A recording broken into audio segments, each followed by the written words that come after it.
जय हिंद प्यारे विद्यार्थियों। तो कैसे हैं? चलिए आशा करता हूँ कि अच्छे होंगे, एकदम जाओ एकदम मस्त होंगे, तंदुरुस्त होंगे, ठीक ना। आज के वीडियो में हम लोग देखने वाले हैं पद्य खंड का सेकंड चैप्टर जो है प्रेम ऐनी श्री राधिका करील के कुंजन ऊपर बारो। ये राधा और श्री कृष्ण के प्रेम के बारे में ये आपका पद्य है, ठीक ना। चलिए तो बिना देर के हुए शुरू करते हैं। फर्स्ट क्वेश्चन आपके समक्ष है, प्रेम वरण रसखान ने किसे कहा है? प्रेम वरण रसखान किसको कहे हैं? तो कृष्ण को। किसको कहे हैं जी? याद रखिएगा, कृष्ण को। तिहुपुर, तिहुपुर शब्द का अर्थ क्या है? तो तिहुपुर शब्द का अर्थ है तीनों लोग। तिहु मतलब तीनों होबे करता है। रसखान का मूल नाम क्या था? तो सैयद इब्राहिम था। रसखान का मूल नाम क्या था जी? सैयद इब्राहिम। दान लीला किसकी रचना है? तो ये दान लीला जो है ना रसखान की ही रचना है। किनका रचना है जी? रसखान की रचना है दान लीला। कुंजन का अर्थ क्या होता है? तो कुंजन का अर्थ होता है बगीचा। क्या होता है? बगीचा। कुंजन माने बगीचा। सुजान रसखान में किसकी भक्ति का वर्णन है? ये सुजान रसखान में कृष्ण की भक्ति का वर्णन है, ठीक ना। किनका सुजान रसखान किनका है? तो रसखान का ही है। रसखान की काव्य भाषा क्या था? तो रसखान की काव्य भाषा याद रखिएगा वज्र भाषा से, ब्रज भाषा। ब्रज भाषा था क्या चीज का? रसखान का काव्य भाषा। स्वच्छंद काव्य धारा का प्रवर्तक कौन है? तो स्वच्छंद काव्य धारा के प्रवर्तक जो है वो आपका रसखान है। कौन है जी? रसखान है। अयनी, अयनी का अर्थ क्या होता है? तो अयनी जैसे प्रेम अयनी, तो अयनी मतलब होता है खजाना। प्रेम अयनी श्री राधिका, मतलब राधिका जो है ना अयनी है। अयनी मतलब क्या है? खजाना है। क्या चीज का? तो प्रेम का। आइए देखते हैं आगे। कवि रसखान किस राजवंश में उत्पन्न हुए थे? तो ये जो थे पठान राजवंश में थे। पठान राजवंश में ये उत्पन्न हुए थे। रसखान के रचना काल के समय किसका राज्यकाल था? जब रसखान अपना रचना मतलब कोई भी चीज ये सब लिख रहे थे तो किसके शासनकाल में? तो ये जहांगीर के शासनकाल में। कौन सी कृति रसखान की नहीं है इसमें? तब प्रेम फुलवारी जो है इनके रचना नहीं है। अष्टयाम, ठीक ना। प्रेम वाटिका सुजान रसखान हिले है, प्रेम फुलवारी नहीं है। किसने कहा था कि इन मुसलमान हरिजनन पर कोटि हिंदू वारिये? मतलब कि इस मुसलमान हरि के जो जन है भक्ति में लीन है, इस पर मतलब समझ लीजिए कोटि हिंदू क्या है? भारी है। एक मुसलमान जो है 100 को हिंदू पर क्या है? कोटि हिंदू पर भारी है। ये भारतेंदु हरिश्चंद्र बोले थे इस शब्द को। मन मानिक में कौन सा अलंकार है? लो इस थोड़ा उधर से दे दिया। अच्छा कोई दिक्कत नहीं है, रूपक अलंकार है, व्याकरण से ये है, उसी चैप्टर से रिलेटेड है, ऐसे नहीं कि दूसरा है। रसखान को पुष्टि मार्ग की दीक्षा किसने दी? मतलब किनसे दीक्षा मार्ग क्या सॉरी पुष्टि मार्ग की दीक्षा लिए थे? तो गोस्वामी विठलनाथ से। रसखान किस काल के कवि है? तो ये रसखान जो है ना ये आपका भक्ति काल के कवि हैं। जिस काल में ये अपना रचना किए थे भक्ति काल था। रसखान दिल्ली के बाद कहाँ चले गए थे? तो ये आपको पता है वज्रभूमि में चले गए थे। वज्रभूमि, ठीक ना।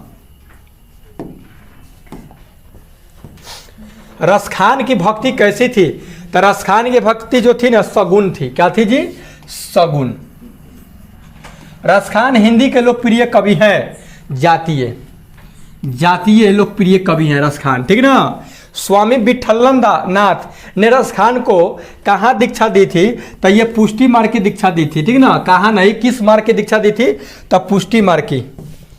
रसखान ने श्री कृष्ण का लीला गान किस में किया है?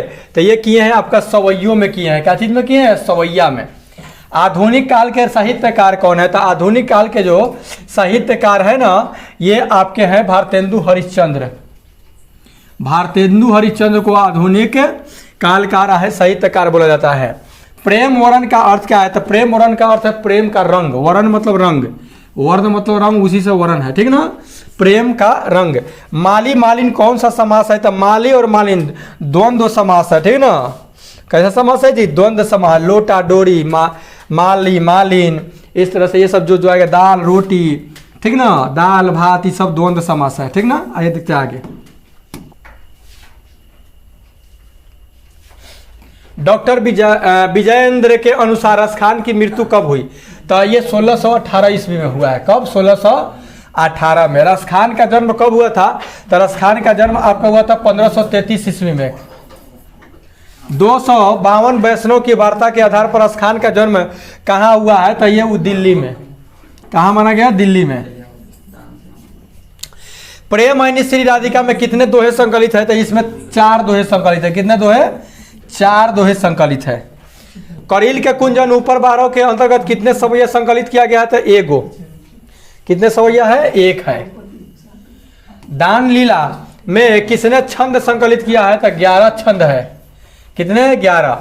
राधा कृष्ण के संवाद को किस पद संकलन में किया गया है? तो ये दान लीला में ही किया गया है। माली मालिन किसे कहा गया था? माली कहा गया श्री कृष्ण को। मालिन कहा गया श्री कृष्ण राधा को। माली कहे हैं किसको? कृष्ण को। मालिन माली राधा कृष्ण को। इस पाठ में चित्त चोर यानी चोर किसे कहा गया है? तो कृष्ण को कहा गया है, क्योंकि ये मन को चुरा लिए हैं।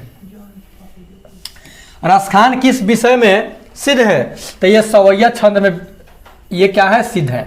सुजान रसखान किनकी रचना है? तो सुजाने का है, यानी रसखान का है।